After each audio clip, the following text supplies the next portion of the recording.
नमस्कार दोस्तों, 29 जनवरी की भोर महाकुंभ 2025 करोड़ों श्रद्धालु गंगा, यमुना और पौराणिक सरस्वती के संगम में पुण्य स्थान के लिए उमड़े। लोग बड़ी दूर दूर से इस महाकुंभ में अपार श्रद्धा के साथ और भरोसे के साथ प्रयागराज आए। तभी एक भयावह भगदड़ मच गई। इस दर्दनाक हादसे में कम से कम 30 लोगों की मृत्यु बताई जा रही है और लगभग 60 लोग घायल बताए जा रहे हैं। बहुत से लोग अभी तक लापता हैं, जिनकी खोज की जा रही है। मेरी माताजी भी सिंह है। People are still searching for their relatives lost in the Mahakumbh stampede. मेरा पत्नी है। मेरी चाची मिसिंग है। मेरी माँ है। फूफा जी के साथ में आई थी नहाने के लिए, वहीं पे भगदड़ हुआ, उसी में फिर गुम हो गए लोग। नेहरू में फिर खोजे, वहाँ पे भी हॉस्पिटल में खोजे, नहीं मिली। यहाँ पर भी आके देखे, नहीं मिली। हमारा भैया भाभी। मैं तो आज ही आया, पापा लेके आए थे। मैं आर्मी से हूँ और पापा लेके आए थे। अब हम कहाँ जाए, क्या करें, मिले ही नहीं रहे। अब बताइए, आप लोग बताइए क्या करें हम, हैं? हम भटक रहे हैं 4 दिन से, मिल नहीं रहे। साथ वाले घर पे चले गए। अब मेरा बाप था, मैं अकेला लड़का हूँ, मेरा कौन सा। प्रत्यक्षदर्शियों के अनुसार ये भगदड़ तब हुई जब भक्तों की भीड़ ने सुरक्षा बैरिकेड्स तोड़कर एक जुलूस में शामिल होने का प्रयास किया। इस दौरान दबाव इतना अधिक हो गया कि कई लोगों को निकलने का कोई रास्ता नहीं मिला। कितने लोग दब गए थे? उधर में तो बहुत आदमी, और वे कुचल दिए गए। पहली बार नहीं है जब कुंभ में मेले में ऐसी त्रासदी हुई है। 1954 में स्वतंत्र भारत के पहले कुंभ मेले के दौरान भी एक भयानक भगदड़ में सैकड़ों लोग अपनी जान गंवा बैठे थे, जिसका मुख्य कारण प्रशासनिक विफलताएं और अव्यवस्थित इंफ्रास्ट्रक्चर था। इस तरह से 2013 के कुंभ मेले के दौरान इलाहाबाद रेलवे स्टेशन पर भगदड़ में 36 लोगों की मौत हो गई थी। बार बार हो रही ऐसी घटनाएं इस बात को दर्शाती हैं कि विशाल जनसमूह को संभालना एक अत्यंत ही चुनौतीपूर्ण कार्य है। प्रशासन द्वारा की गई सभी तैयारियों के बावजूद कुंभ मेले की अपार भीड़ बुनियादी ढांचे और सुरक्षा उपायों पर भारी पड़ जाती है। समस्या यह है कि हम जब अपने अतीत से कुछ नहीं सीखते तो ऐसा ही होता है। जब हमारे पास कुंभ की इतनी घटनाएं पहले से ही घट चुकी हैं तो हमने इन घटनाओं को देखते हुए स्ट्रेटजी क्यों नहीं बनाई। इस भयावह घटना के बाद प्रशासन ने नई जांच के आदेश दिए हैं, जिससे हादसे के कारणों का पता लगाया जा सके और भविष्य में ऐसी त्रासदियों को रोकने के उपाय किए जा सके। मृतकों के परिवारों को मुआवजा देने की भी घोषणा की गई है। वीआईपी संस्कृति को भी एक कारण माना जा रहा है इस घटना के लिए। यह संस्कृति अक्सर आम जनता की तुलना में विशिष्ट व्यक्तियों की सुविधा और सुरक्षा को प्राथमिकता देती है, जिससे कि बड़े आयोजनों में भीड़ प्रबंधन प्रभावित होता है। आइए जानते हैं कैसे वीवीआईपी संस्कृति ने भगदड़ को बढ़ावा दिया। विशेष मार्ग और क्षेत्र आरक्षित किए गए थे। वीवीआईपी मूवमेंट के लिए कुछ क्षेत्रों को बंद कर दिया गया था और मार्ग प्रतिबंधित कर दिए गए थे, जिससे कि श्रद्धालुओं की आवाजाही बाधित हुई। जब आम जनता के लिए सीमित रास्ते बचते हैं तो कुछ क्षेत्रों में अत्यधिक भीड़ जमा हो जाती है, जिससे कि भगदड़ की संभावना बढ़ जाती है।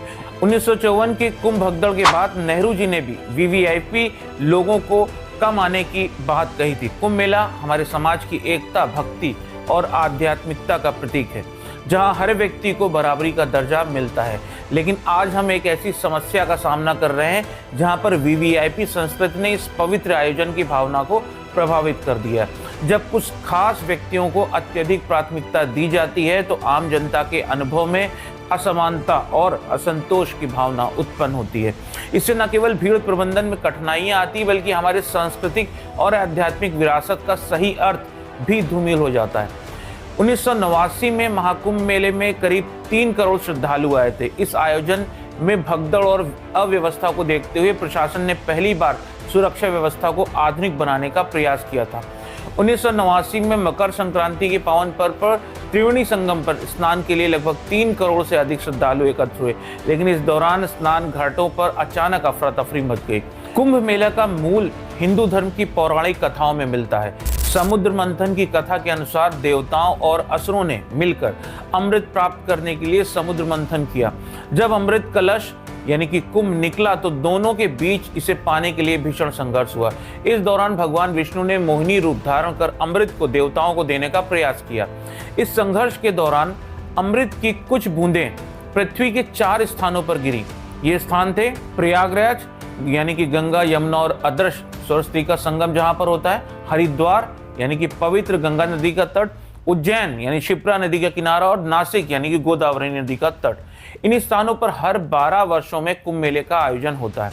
कुंभ का आयोजन इन स्थानों पर ग्रह नक्षत्रों की विशेष स्थिति के आधार पर किया जाता है। कुंभ मेले का पहला उल्लेख प्राचीन हिंदू ग्रंथों में मिलता है। महाकवि कालिदास, चीनी यात्री ह्वेनसांग और अरब यात्री अल-बरूनी ने भी कुंभ मेले का उल्लेख किया है। जो कि 7वीं शताब्दी में आए थे, ने अपने यात्रा वृत्तांत में लिखा है कि प्रयागराज में एक विशाल धार्मिक मेला लगता था जहां हजारों संत और श्रद्धालु एकत्र होते थे। बरूनी जो 11वीं शताब्दी में आए थे, उन्होंने लिखा था कि यह मेला भारतीय समाज की धार्मिक आस्था का एक अद्वितीय उदाहरण है। माना जाता है कि आधुनिक कुंभ मेले की परंपरा आदि शंकराचार्य द्वारा शुरू की गई थी। उन्होंने सनातन धर्म की रक्षा के लिए संतों और साधुओं को एकत्र करने और धर्म की रक्षा हेतु कुंभ मेले की परंपरा को पुनर्जीवित किया था। हमें समझना चाहिए कि कुंभ केवल किसी एक वर्ग या व्यक्ति का सम्मान करने का अवसर नहीं है, बल्कि ये हर एक किसी का मिलन और समर्पण है। मैं ये नहीं कह रहा कि वीवीआईपी लोगों को ऐसे समारोह में जाना नहीं चाहिए, पर इसे मैनेज करने के लिए कुछ डेट्स डिसाइड कर देनी चाहिए कि उस डेट्स पे केवल वीवीआईपी लोग जाएंगे, ताकि आम लोगों को कोई परेशानी ना हो। इस डेट पर वीवीआईपी लोग जाकर अपनी धार्मिक आस्था को पूरा कर सकते हैं। एक समस्या जो धार्मिक गुरुओं से रिलेटेड है वो ये है कि धार्मिक गुरु जो बेतुके बयान देते हैं, उन्हें भी ऐसे बयानों से बचना चाहिए।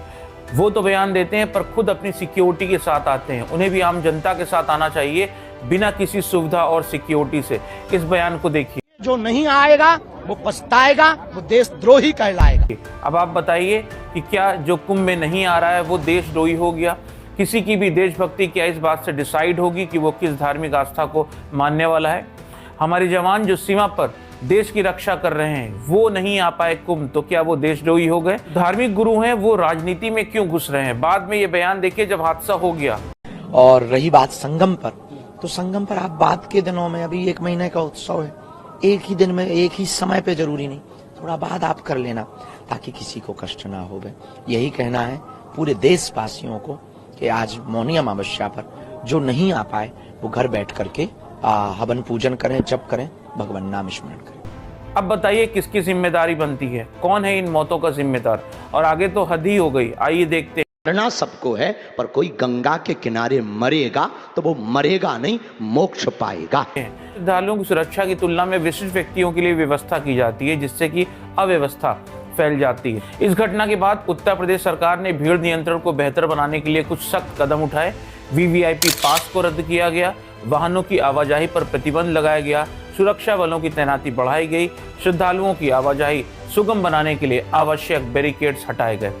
दोस्तों, जहां पर ये घटना हुई जो कि बहुत ही दुखद है, एक अच्छी बात निकल के ये आई कि जो प्रयागराज के लोग थे, वो चाहे किसी भी धर्म के हों, वो हिंदू हो, मुस्लिम हो, सिख हो, ईसाई हो, सब लोगों ने मिलकर अपने हिंदू भाइयों के लिए आगे बढ़कर अपना हाथ बढ़ाया है। इवन कुछ वीडियो में तो ये भी दावा किया कि मुस्लिम लोगों ने अपनी मस्जिदों और अपने घरों को हिंदू श्रद्धालुओं के लिए ठहरने के लिए उनको खोल दिया।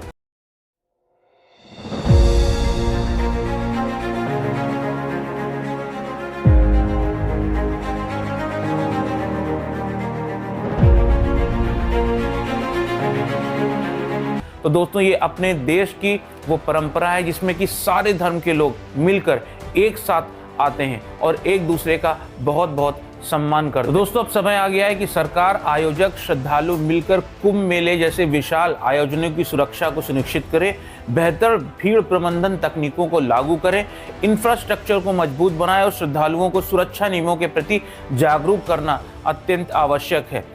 कुंभ मेला एक धार्मिक आयोजन नहीं बल्कि भारत की सांस्कृतिक, सामाजिक और आध्यात्मिक धरोहर का प्रतीक है। यह आयोजन न केवल आस्था को दर्शाता है बल्कि मानवता, समर्पण और अनुशासन की परीक्षा भी लेता है। हालांकि इतिहास में कई बार अव्यवस्था और भगदड़ जैसी त्रासदी हुई है, लेकिन इस समय के साथ प्रशासनिक सुधार और तकनीकी विकास के कारण कुंभ मेले को अधिक सुरक्षित और व्यवस्थित बनाया जा रहा है। यदि कुंभ मेला इसी तरह आध्यात्मिकता और आधुनिकता का संगम बना रहेगा तो यह न केवल हिंदू धर्म बल्कि पूरे विश्व के लिए आस्था और श्रद्धा का एक अद्वितीय प्रतीक बना रहेगा। दोस्तों, इस दुखद घटना में राजनीति भी बिल्कुल नहीं होनी चाहिए। सारा दोष योगी सरकार पर भी डालना उचित नहीं होगा, क्योंकि उन्होंने अपनी तरफ से अरेंजमेंट्स किए थे। मान लेते हैं कि अरेंजमेंट्स में शायद कुछ कमी रह गई होगी जो ये घटना हुई, लेकिन ऐसा नहीं है कि ऐसा पहले नहीं हुआ है और सरकारों में भी ऐसा होता रहा है। तो ब्लेम एक दूसरे को देने से कोई फायदा नहीं होगा। ये है कि हम भविष्य के लिए आगे तैयारी करें, ताकि आगे आने वाले समय में जब हमारे कुंभ मेले का आयोजन हमारे देश में हो, प्रयागराज में हो या किसी भी स्थान पे कोई भी धार्मिक कार्य हो, वहाँ पर ऐसा अरेंजमेंट हो कि हमारी आम जनता श्रद्धा के साथ और सुविधा के साथ वहां दर्शन कर सके और उस धार्मिक आयोजन में। आशा करता हूं कि ये वीडियो आपको पसंद आया होगा। मिलते हैं नए वीडियो में, तब तक के लिए अपना ध्यान रखिए। चैनल को सब्सक्राइब नहीं किया है तो सब्सक्राइब कर लीजिएगा। तब तक के लिए नमस्कार।